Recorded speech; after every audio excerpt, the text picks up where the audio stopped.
as Russian tanks rolled into Ukraine in February 2022, marking the start of Europe's biggest war since World War II, countries around the world came under pressure to choose between the Western-backed Kyiv on the one hand and Moscow on the other. For more than 18 months since then, India has managed the tightrope balance between the two sides, carefully avoiding a direct condemnation of old friend Russia. But as leaders of the G20 nations arrive in the Indian capital on Friday for their annual summit, Indian Prime Minister Narendra Modi might be forced to show his hand. After mediating peace between India and Pakistan to end their 1965 war, the Soviet Union deployed cruisers and destroyers in New Delhi's defense after the United States sent a threatening warship into the Bay of Bengal during the 1971 war between the South Asian neighbors. Historically, India has also depended on Russia for much of its defense arsenal, and for diplomatic cover at the United Nations Security Council. In return, India was the only South Asian nation to defend the Soviet invasion of Afghanistan in 1979. More than 4 decades later, India is a rare major economy that has not openly criticized Russia for its war on Ukraine. Since the war started, it has also been the third largest buyer of Russian oil, after the European Union and China, in defiance of Western efforts to curb those sales to limit President Vladimir Putin's war chest. But winds of change appear to be blowing. India has started to become more outspoken about the war in Ukraine. In recent years, it has pared back its defense purchases from Russia, turning, instead, to the US, France and Israel. And the price of Russian oil has risen, making it less lucrative to buy for India. Meanwhile, Putin has decided to skip the G20 summit while all Western leaders, including US President Joe Biden, are attending. So, is India slowly drifting away from Russia? And what could that mean for the global order? The short answer: India is unlikely to formally break up with Russia anytime soon. But some experts warn that their friendship has grown into a liability for New Delhi's geopolitical ambitions, including as a trustworthy peacemaker in the current war in Ukraine. And the trajectory of the India-Russia relationship is clear. It is in steady decline, while the Modi government has bolstered ties with the West. Forged during the Cold War, the modern friendship between India and Russia has continued since the collapse of the Soviet Union in 1991.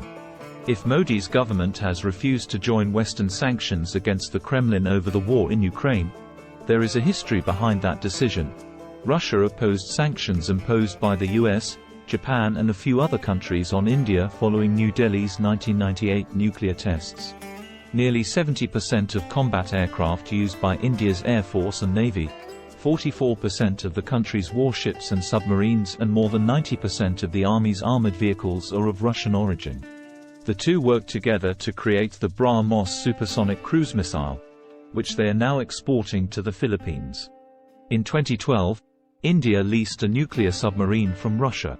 Russia has also been a steadfast partner of India's civilian nuclear energy program, helping New Delhi build the Kudankulam nuclear power plant in the southern state of Tamil Nadu. That nuclear complex is now being expanded. While India's ties with the West have strengthened dramatically over the past 3 decades, and Russia's global clout has weakened, New Delhi has been careful to not antagonize Moscow. And at least initially, the war in Ukraine appeared to have given a fresh boost to that old friendship. India bought almost no oil from Russia before the war. But Moscow became among its top suppliers after the war triggered Western sanctions against Russia, which started offering discounted oil to friends like India. The US and the EU also imposed a price cap of $60 per barrel on Russian oil. Ships of G7 nations ferrying costlier crude could be exposed to sanctions. Since the start of the war, India has imported oil worth a little over €34 billion, as per data from independent research organization Centre for Research on Energy and Clean Air. In 2023, India has become the largest buyer of Russian seaborne crude, accounting for 38% of these exports. Yet, hard data and the realities of geopolitics suggest that India's perceptions of its national interests might be changing. While Russia remains India's largest supplier of defense equipment by far, its sales have dropped around 65% in the past decade to $1.3 billion in 2022. At the same time, India's defense purchases from the US have jumped almost 58% to $219 million, albeit that is a much smaller figure than its purchases from Russia. Similarly, India's purchase from France has gone up some 6,000% to a peak of $1.9 billion in 2021, while deals with Israel are up a little over 20% to $200 million. To be sure, Russia's share remains substantial. Still, it is not just military hardware where the relationship is shifting.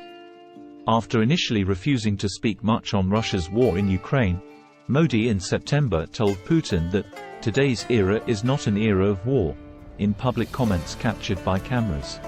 Since then, Modi has repeatedly pitched India as a potential peacemaker, speaking multiple times with both Putin and Ukrainian President Volodymyr Zelensky, whom he also met in May on the margins of the G7 Summit in Japan.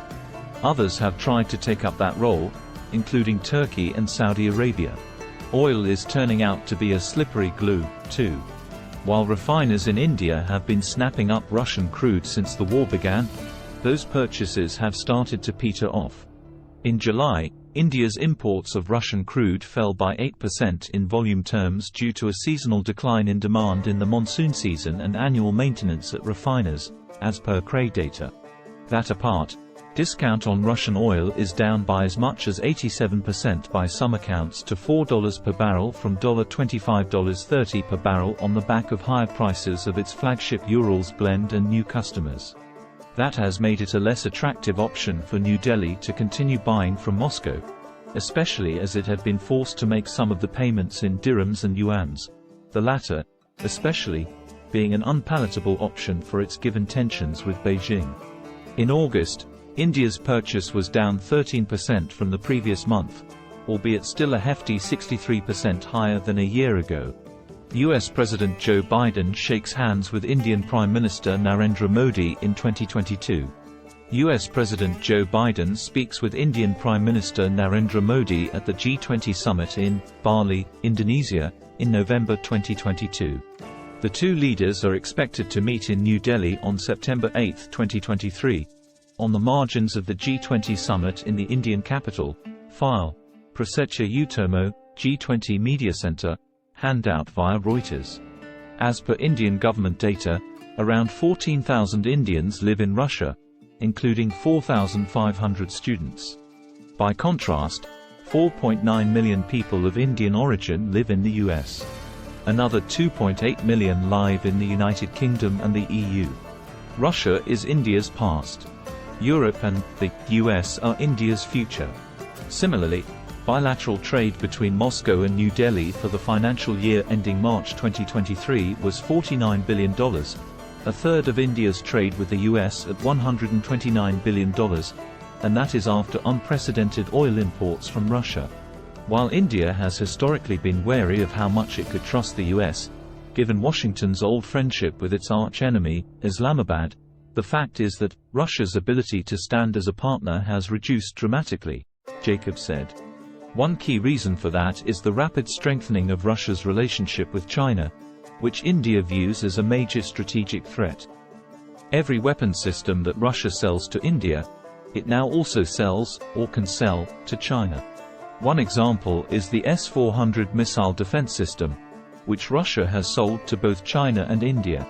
This system is a part of New Delhi's security umbrella for the G20 Summit. Indian interests are now geopolitically being drawn to the Indo-Pacific region, where it sees Beijing as its prime competitor. There, it is collaborating with powers like Australia, France, Japan and the EU. Russia is no more a natural partner for India. It's not that there's bad blood between the two, but now there are other realities. If you liked this video, please like, share and subscribe.